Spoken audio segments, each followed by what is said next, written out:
Mike Harris, back with What in the Law podcast.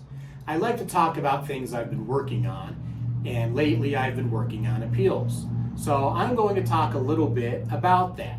Now, the word appeal can mean a lot of different things in different contexts. So I'm going to talk about the main type of appeal in a criminal case, the direct appeal, which is basically if you are found guilty of an offense and you want that to be thrown out. Well, let me talk a little bit about what that process is. Basically, you are writing to a higher level judge or a panel of judges, and you are arguing that there was a legal mistake made at that initial trial or at some sort of hearing before the trial, and because of that legal mistake, that your conviction should be thrown out. Now, this legal mistake normally has to be a pretty significant thing. It cannot just be a technicality or some minor thing happen. It has to be something that affected your substantial rights. Basically, generally speaking, you have to show that had it not been for that legal mistake, you would not have been convicted, or at least would have had a much greater chance of not being convicted.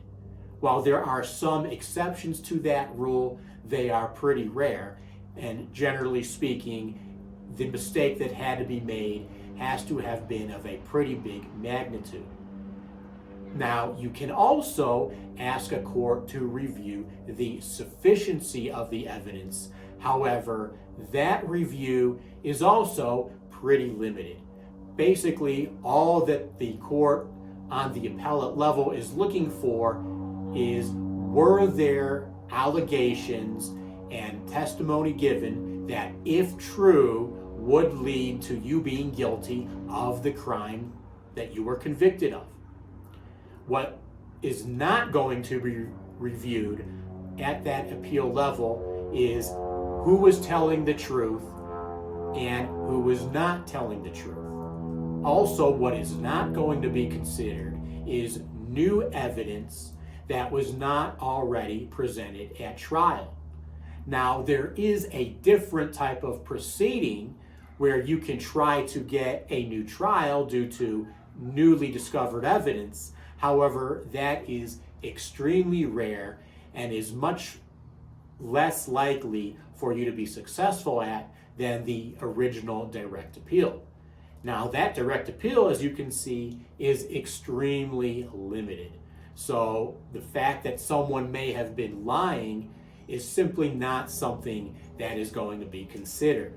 That is something you basically have to establish at that original trial.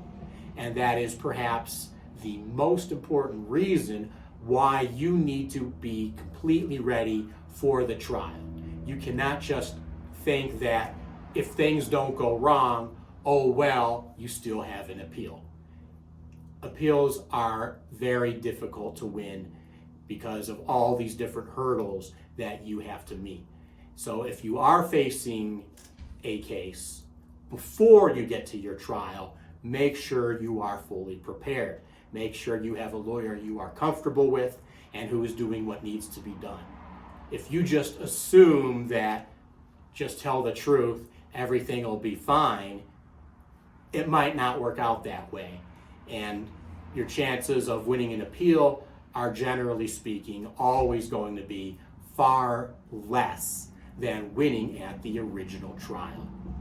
So there are exceptions, of course, to every generalization, and there are certainly cases where someone is found guilty, but the judge did make a legal ruling that was wrong, and the appellate level court feels that that is significant enough where either you should have your case completely thrown out, or more often, that you should at least be allowed a new trial so you can present things properly and have it be rightly determined whether you are in fact guilty or not guilty.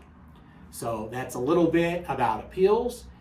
There's certainly many more things that could be discussed and other types of appeals, but that's a little bit of information for you. So I will see you next time on What in the Law podcast. And again, send me your comments, questions, and concerns, and we'll see if we can do something on a future show about them. And if you need help, give me a call at 719-635-2005, and you can check me out on the internet on MikeHarrisLaw.com.